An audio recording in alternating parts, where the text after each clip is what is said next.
Estamos de volta ao programa Direito na TV, conversando hoje aqui com o professor Felipe Camilo Dall'Alba, procurador federal e estudioso do assunto Código de Processo Civil. Professor, o senhor poderia nos dizer quais são os principais problemas atualmente enfrentados pelo legislador na questão processual? Com relação aos problemas enfrentados pela Justiça, nós podemos dizer que um grande problema enfrentado pela Justiça hoje é a falta de modernização do aparelho judiciário. Esse problema, com certeza, não é enfrentado com o Código de Processo Civil, porque o Código de Processo Civil regulamenta as questões, as questões processuais quando o processo já está em andamento. Mas, com relação à modernização em si, precisa de investimento do poder público. No que diz respeito à legislação processual, um dos grandes problemas enfrentados vai dizer respeito a essa proliferação de ações com o mesmo objeto, como se o senhor telespectador tivesse o senhor e o vizinho com o mesmo problema e o Poder Judiciário, cada um juiz, dando uma resposta para problemas idênticos. Certo. E esse é um dos pontos enfrentados por esse novo código, para fazer com que os juízes de primeiro grau respeitem as decisões dos tribunais superiores. Certo. E havendo esse respeito, há uma tendência a dar mais segurança jurídica aos cidadãos que litigam na Justiça. E também acho que mais rapidez aí nos resultados, ao invés de ter uma ação diferente para cada vizinho, vamos dizer assim, uma única ação poderia julgar isso. Uma única ação, exatamente. Tem 2 institutos nesse novo código que vão regulamentar essa situação. Tem um assunto novo que eles vão transformar a ação individual em ação coletiva.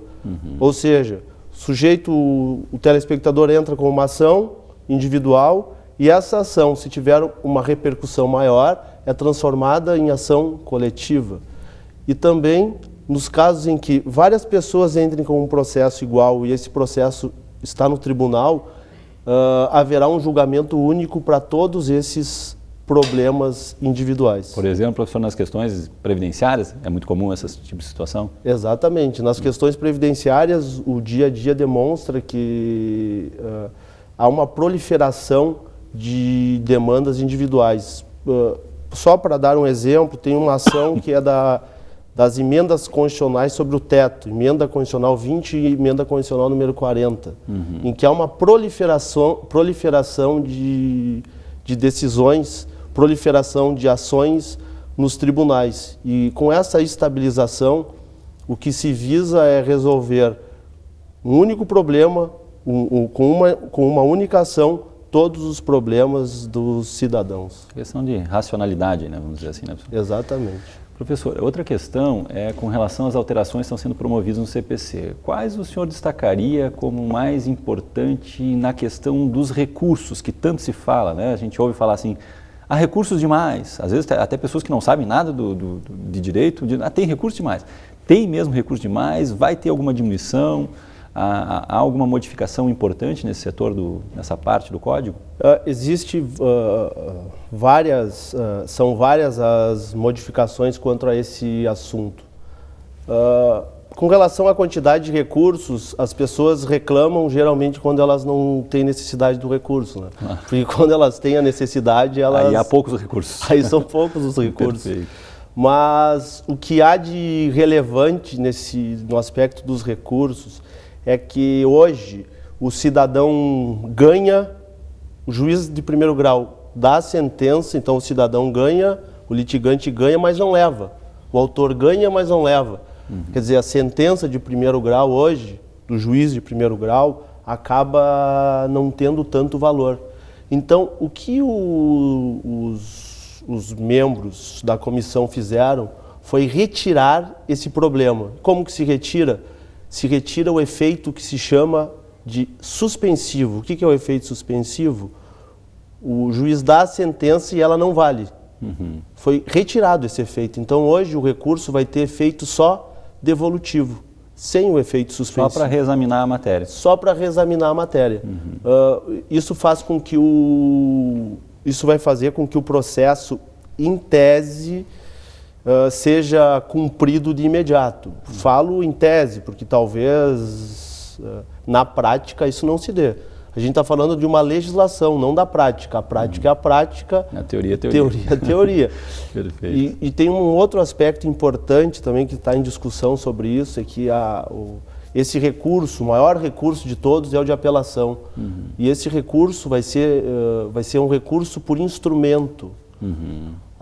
Os advogados vão tirar cópia do processo e vão remeter as cópias para o tribunal. Então o processo fica em primeiro grau.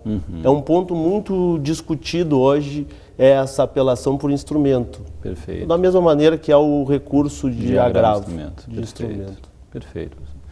Professor, para nós encerrarmos esse segundo bloco, é da sua lavra uma obra que trata dos juizados especiais cíveis. Há alguma alteração nessa importante questão, que são os juizados especiais, quer dizer, aquelas causas, as pequenas causas, conhecidas pequenas causas, há alguma alteração importante considerando essa obra, professor? No início dos debates sobre o projeto de código, havia os juizados especiais teriam uma previsão no código, que a competência seria absoluta.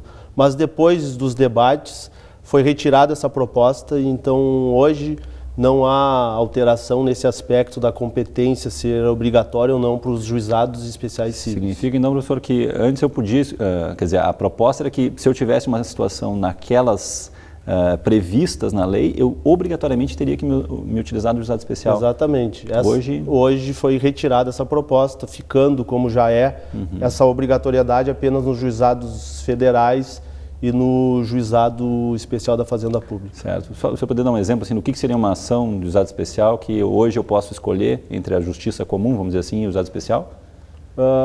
Seria hoje nós podemos escolher nas causas inferiores a 40 salários mínimos, há essa possibilidade de escolher entre a justiça ordinária, a justiça comum e os juizados especiais. Perfeito. E pela proposta, esses litígios seriam obrigatoriamente ajuizados na justiça, nos juizados especiais.